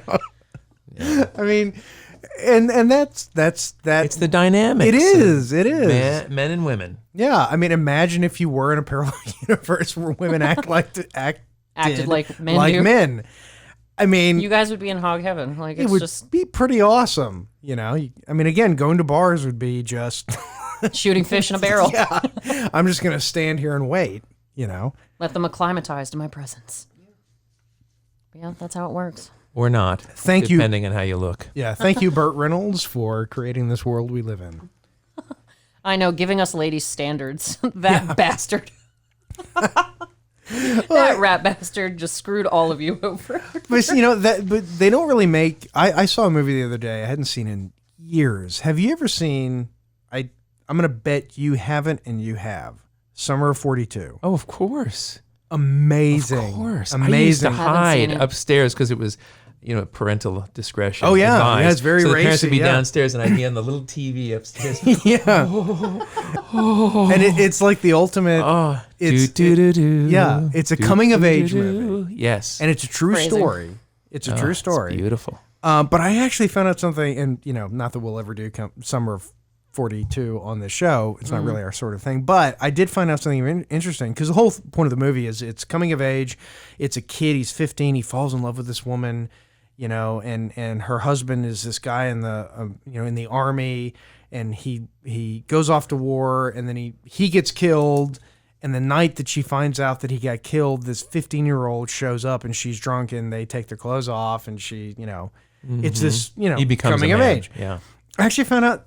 I read an interview, the guy who wrote the book, because it was all based on, like, the woman. There's a real person, and she even has the same name as the person, Dorothy, in the movie. And he said the secret of that movie is that we didn't actually have sex.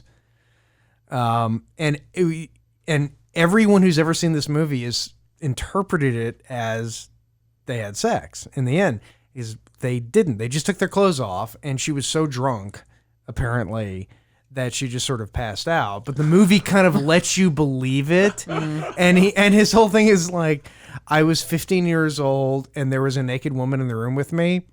That's all I needed. It's fine. Yeah. It's like, I'm a man now. Without even being touched. Yeah. I have an opinion over. on the capital gains tax now. Yes. What stock will you be investing in, son? But they don't make coming of age movies anymore.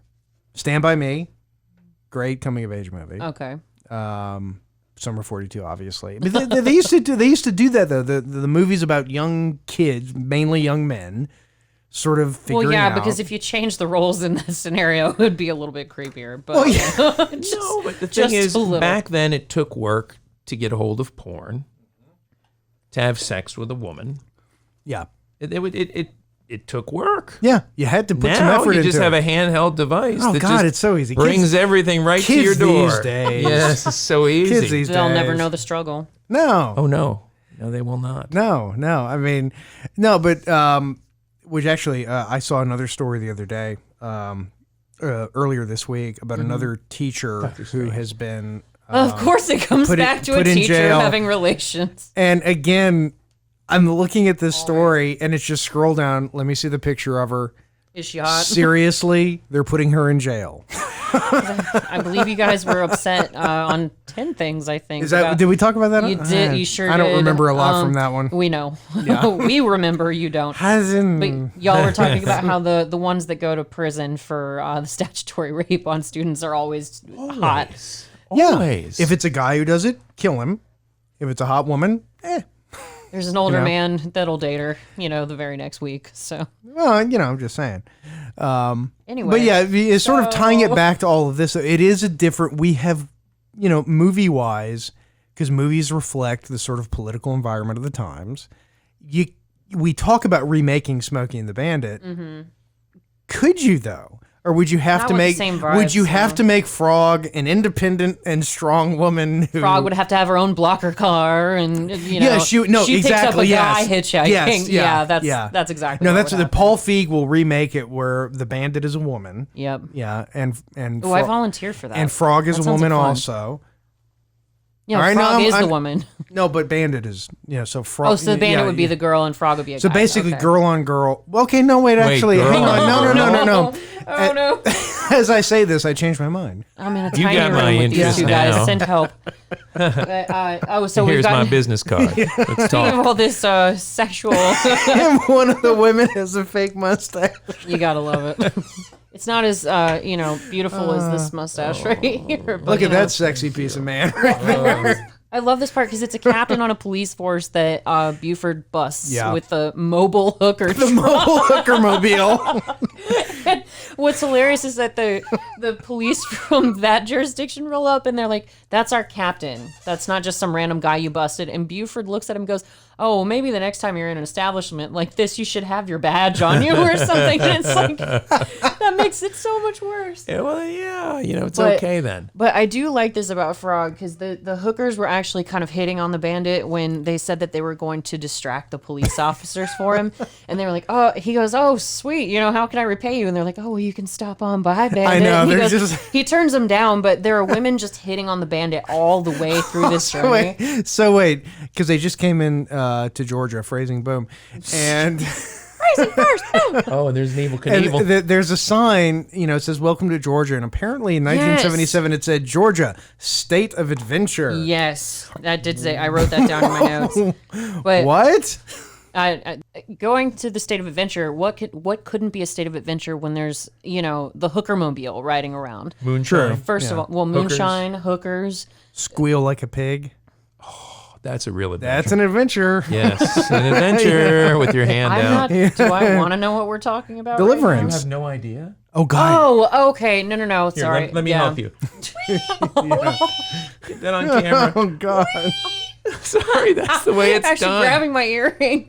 Oh, sorry. And then the Olympics were here, and they were like in the same water. Imagine, from what you know about me, gentlemen, don't you think I've mentally blocked out a lot of that movie? Yes, you have. I'm very good at that. Who was that in Deliverance? Who actually was? Ned Beatty. Ned Beatty. Yeah. Yes, Ned Beatty. God. And Ronnie Cox was the one who died. By the way, we just literally a news alert. Kirk Douglas. No. Yeah. No, I don't want to hear it. Yeah, Kirk Douglas. I lost Mr. Douglas. 103 years old. Wow. One up to Mr. Douglas. Yes. To the great Kirk Douglas. Spartacus. Yes. Spartacus. If you ever have a chance to watch In Harm's Way, with that movie it starred everyone.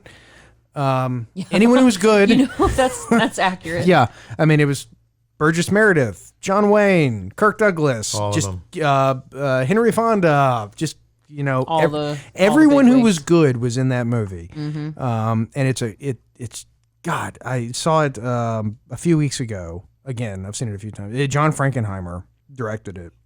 But speaking of people you haven't seen in a while, I haven't seen Henry Fonda in a movie since I think 3:10 to Yuma.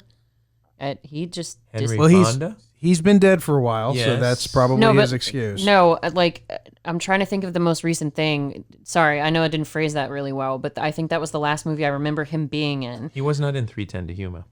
Henry Fonda? He was not. No. Henry Fonda. Yes, he was. He's been dead since On Golden Pond, I believe. That was the last film he did. Oh, then I'm getting really confused. 1985. Oh, then I'm super confused. Peter Fonda? Peter Fonda. Yes, sorry. Okay, God. Yes, that's messing his that son. up. Yeah. Now, see, we still have Jane Fonda on Grace and Frankie. Yeah, we still. I'm mixing them up. Sorry. That Dylan. is the Henry Fonda. shittiest goddamn show. I hate Grace and Frankie. It's so funny. No, it isn't. There's Yes, no it is. jokes. There's no humor in it. It's just the absurdity of two older ladies acting like they do. Maybe I don't have enough estrogen in me, but Possibly. I really wanted to like that, and I watched like the first 3 episodes of Grace and Frankie, and I sat there staring at the screen, going, "Well, usually when I watch 3 episodes of a show, I'm committed. I'm going to watch the whole thing. Right. No issues there. Turned Not it with off. you, Never though. looked back. Okay. Yeah, Fair enough. But okay, so before I forget my point about the I would hookers, rather watch Stroker Ace, the movie that ruined Burt Reynolds' career for a while. Okay. It was the last Hal Needham movie he did. Okay. Yeah. It was where he said that was the movie where I lost all the fans. Aww. And he turned down, he was going to be in something else. He was going to be in Terms of Endearment. He actually had the role that Jack Nicholson had. Right. And he turned it down to do Stroker Ace. Oh, no. What a bad That was call. a mistake. It was a bad call. Well, Bad then call, that Bert. actually puts a piece of a puzzle together for me, I think, because one of my first memories of Burt Reynolds, before I was old enough to know who he was, just as an actor versus the character on the screen, was Charlie B. Barkin from All Dogs Go to Heaven. Oh, yeah. So you have to wonder if he would have done that movie if he was still like heyday Burt Reynolds, as opposed to, oh, I lost the fans, Burt Reynolds. That was the transition, I hate to say it, to old Burt Reynolds. No, it was. Yeah, But that was how The pivot. a whole generation of people got to know him. Yeah. Because I did grow up with this movie, and now I know why. Because with the scum bum editing, I know why I was allowed to watch it as a kid. Because obviously I couldn't have seen it in theaters. It came out before I was born. But I did grow up with the TV version. What was the show? Evening Shade. The show Burt Reynolds. God, who was he in it with? Not familiar with that one. I think it was CBS. It was but I mean, he was on TV, and you got to think for Burt Back Reynolds then, to kind of yeah. slide into TV. It's like you said, it was a pivot, but But then he pivoted back. yeah, he became. I mean, what was the movie? Boogie Nights. Boogie Nights, Boogie right. Nights. Yeah, where it's like, oh, holy shit, it's Burt Reynolds. But we are approaching the very end. I can't believe movie, we finished this entire we movie. talked the whole thing. But okay, so one thing I do have to bring up about Sally Field, and this is what would happen if we rebooted it now. Probably Sally Field, despite the fact that every woman in America with CB radio Amber is hitting. Heard. I already said Amber Heard needs to be in the. I thought car. you hated Amber Heard. No, Amber Nash. Sorry, I'm mixing up everyone tonight. The Ambers, the Pitas, the Peters, Henrys, Pita breads. Yeah, Yes. yeah. I can't get anybody straight. No, but one thing I like about Sally Field's character, and this wouldn't happen in a movie made today, is that despite all those women that are hitting on Burt Reynolds all the way across the nation, she doesn't get jealous. There's never this whole, they split up for 5 minutes after she threw a hissy fit and got jealous and, got out of the car, but then he goes back. They didn't have any of that nonsense. She just sticks with him, and she's like, oh, okay, yeah, he's popular, whatever. Well, I think that is a particular sort of guy fantasy of a woman, and it's sort of like Sally Field. A woman that doesn't get jealous over anybody, or Sally Field knows in the context of this movie, Burt Reynolds is going to come back home to Sally Field's. yeah. So so if there's a trailer full of hookers, it really doesn't matter because Sally Fields, who Burt Reynolds is going to come back home to her. Yes. You're just a bunch of hookers. I'm the one that's important. Yeah, But everything was so tastefully done. I mean, he wasn't crude. He wasn't, he wasn't gropey. He wasn't grabby like a regular man would have been. I love this part of the movie, by the way. At the very end, whenever he's talking to Buford T. Justice, Yeah. And he's about to sell anus down the river. I've been chased by the best, son, but He's kind of blowing smoke at him. Well, I mean, I think it's an honest thing. Like, I've been chased by everyone, and you're the best. But even Buford is like, all right, now quit the shit. Like, where are you, boy? And And he's about to sell Big Enos down the river because he goes, oh, yeah, you see me? I'm right down the hill in that big suit. Next to a mini-me. But I respect you too much. Yep. So look over your left shoulder there, Sheriff. Yeah. An instant sequel. Yes. Just instant sequel. But that's not what the sequel is. No, I know it's not. But they lead off in a perfect manner to give you a sequel. What is it? They send him to Boston to get for clam chowder. Clam chowder. And even Sally Field gets her 2 cents in as they go. She's like, "Sorry, Sheriff, didn't marry your boy." She could have done. Yeah, she could have. She could have. But she and Jerry Reed's just along for the ride with Fred. With Fred, you gotta have Fred. Because I think we just missed the part where he's like, "Yeah, I'm divorced now anyway. Where are we going to, Bandit?" And they're just in for the next adventure. Dad, wait for me. Who's gonna hold your hat? But I love that that's the closing line. He's and then they freeze. Yeah, freeze then they for freeze. credits. Oh, the freeze frame. You gotta love it. But before we get to our measuring of Alf to Seinfeld and whatnot, gentlemen, I think we have to answer a very important question for each of us, since we've had a lot of CB radio talk. What would your CB handle be if you were the Bandit or a trucker of some sort? Fluffer. No. The audience doesn't know what a fluffer is. But, I do. Actually, LJ and I talked about this. If we ever got together and made porn as directors, right, we'd be the Fluffer Brothers.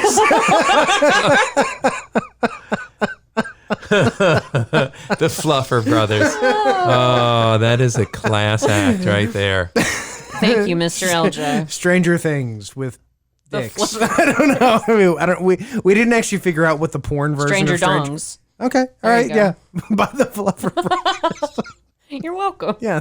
So you'd be Fluffer? Are you sticking with that CB? No, hang on. I'm not committing to that. Okay. Wait, you go first. Oh, well, I think I already have one, Darth Jader, but I gotta imagine one Seriously? now. No, Really. Oh, come on. No, not really. What would I be? I used to have a nickname when I was working on film sets because we all had nicknames. It was like call signs. Okay. Mine was very inspired. It was Ace. Nice. Is there a reason behind it, or Nope. I mean that it was actually from an episode of Red Dwarf. Okay. And that was about it. What a great story. Yeah, and that was an awesome thing. Yeah. No, that's not interesting. I want something like trucker handle.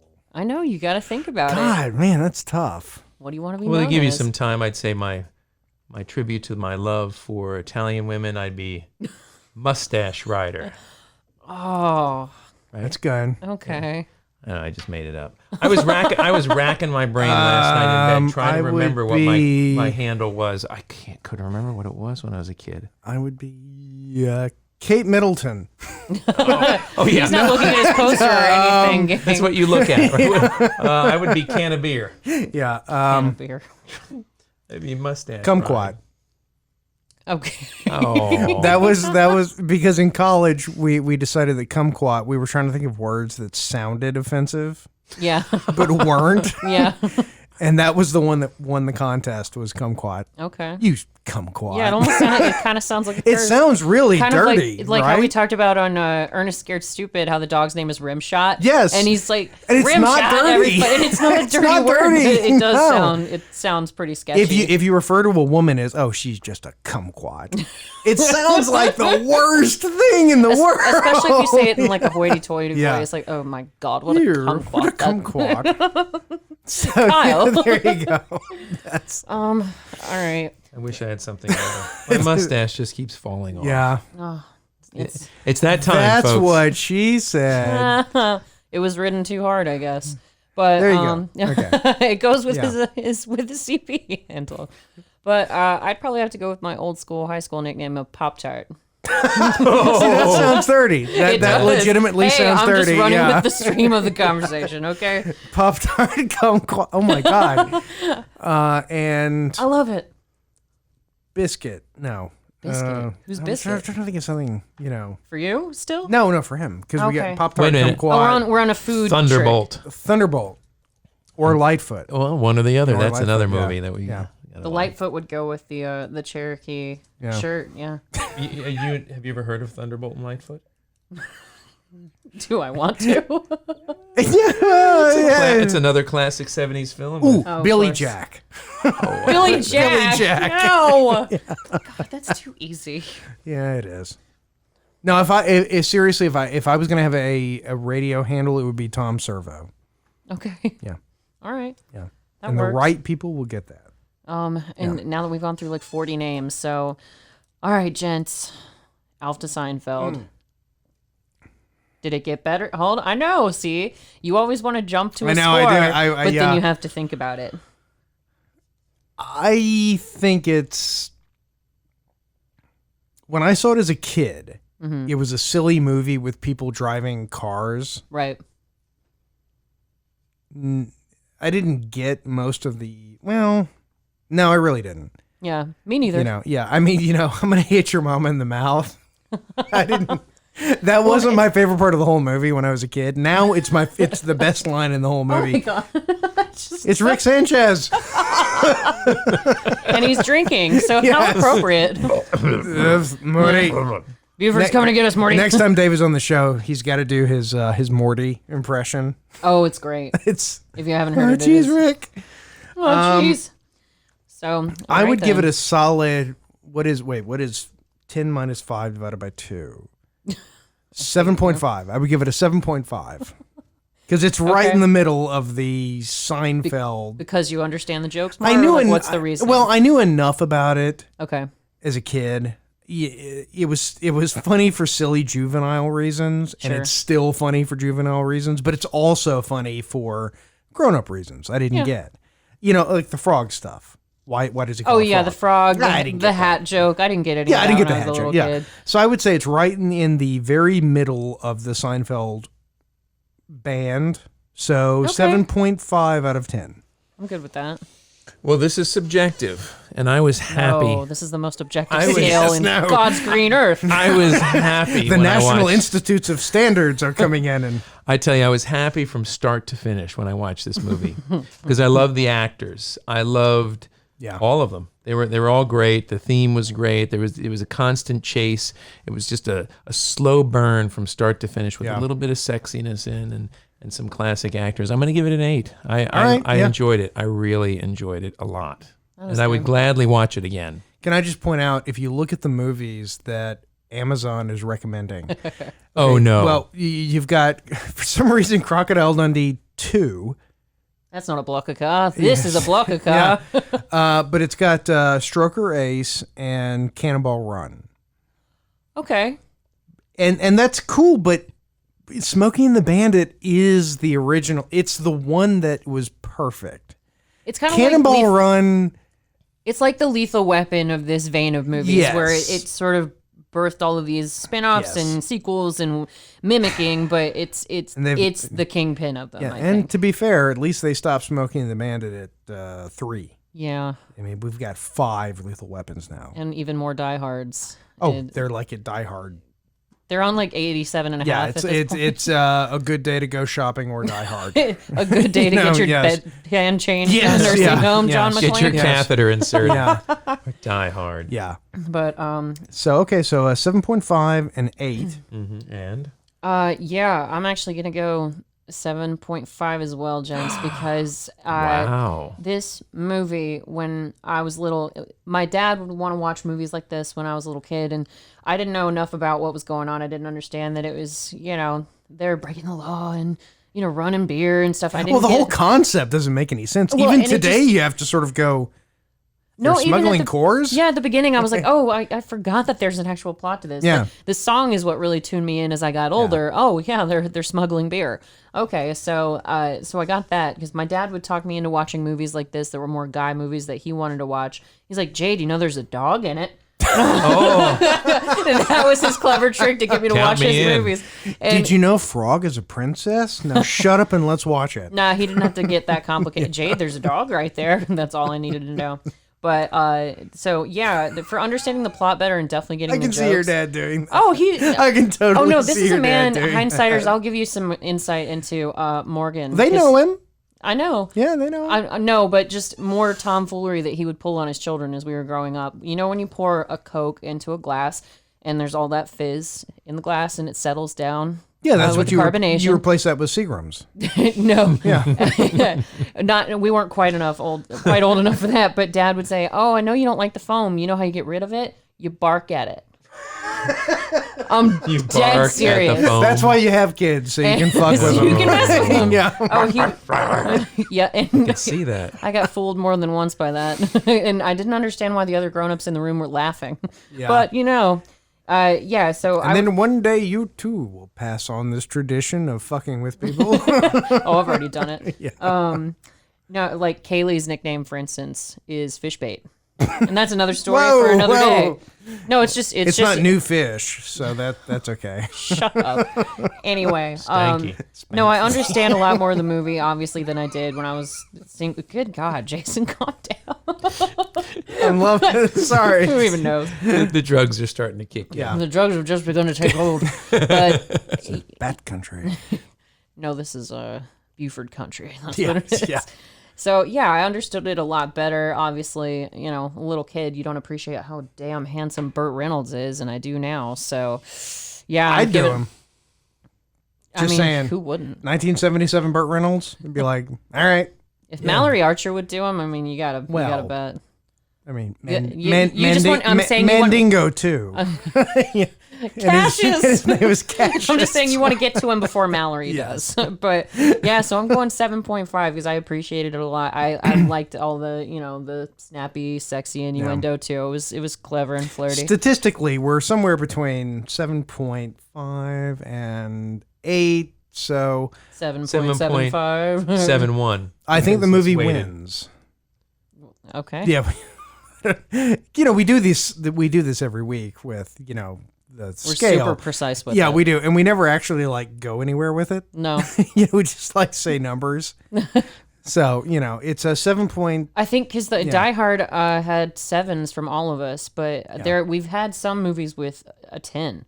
So we'd have to go back and By the way, listen. Those of you at home who are still waiting for us to come up with which one of those was the best Christmas movie, we're still working on it. Just keep watching. No, he's just saying that because he decided to waffle on his choice.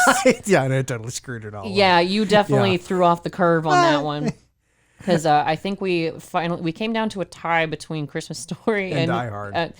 And Christmas Vacation. But then you came to my house and you're like, I've changed my mind again. I can't figure out. You're like, I love Die Hard so much, and I was like, all right, it's based on your mood, so we'll never. It's the world may never know. Yeah. But hindsighters. The winner was Elf. Even though it wasn't even on the podcast, it's that good of a movie because Jon Favreau was at the helm of it. Yes. So Mandalorian, Elf, same movie. All that being said, hindsighters, thank you for tuning in for the second episode of season 2, where you actually get to watch us on the YouTubes. We're so sorry. Oh yeah, we apologize to everyone in the audience. But at least you don't have to stare at this eyesore of a mustache anymore. Oh damn it! I just had to say something. Yes. But hey, But anyway, thank you once again for tuning in. Thank you. It's like kissing her. I'm trying. It's like so indirectly hard. kissing Darth I'm trying Vader. so hard not to make a Mexican joke. Si, senor. She is the Lido Bandito. Oh God. I was gonna sign us off, but I forgot what the hell I was saying. Well, we should say we are available on the social medias. Yes. For those 7 or 8 of you who still look at Facebook, we still and do the Twitter, Twitter and the Facebook. Instagram's where it's at. You can find us at Hindsight is Horrifying. Yes. But make sure, look, when we say subscribe and click the thing for notifications and all that stuff, it's not just something we do because we have egos, but there is actually, YouTube is very, very serious about subscription-based things. It activity, is, it's a very big benefit to us. If you enjoy the show. Oh, I can taste that mustache glue. And that's what she said. We're back to. He was on a roll. See, I sobered up just long enough to be serious. No, but seriously, hindsighters, it actually does help us when you subscribe actively to YouTube to watch us. We really appreciate it, and it helps us to keep the lights on as well. It really does. It is the nature of the beast when you do these shows. When you actually are on YouTube, the number of subscribers is a huge, huge benefit. And so we ask you, please go ahead, just do it, subscribe, whatever buttons they give you to like it, sign up for notifications, whatever, please do it. Yeah. That is vastly more important to us than liking something on Instagram or Twitter or things like that. So YouTube is where it's at. We only bombard you with actual episodes. We don't send things your way that are just, spur of the moment sort of little videos. No random filler content. Right. We actually try to stay on topic with what we're sending your way, even if we don't stay on topic on the actual episodes. Yeah. So please do, and we appreciate each and every one of you that are out there. And having said that, and for the first time in this season, we wish you, we thank you for spending your daytime, your nighttime, your drive time, or whatever time with us at Hindsight is Horrifying. For the show, I am Jason Mitchell. I'm here with my co-hosts, Darth Jader, and we have our reigning guest with the most appearances, listeners. Katie's really kind of nothing now. I don't think she remembers. Don't say that, please. She lost our number. Yeah. No, we love Kate. We want her back. But so far, Mr. Brown is the lead dog in this race, so yes, we will see how that competition works out. So, Adam, thank you once again for joining us. We very much appreciate it. Adam B. As if they don't know who you are. That's my new brand. Okay, Mr. B with the mustache. Hindsighters, this has been Hindsight, and good night.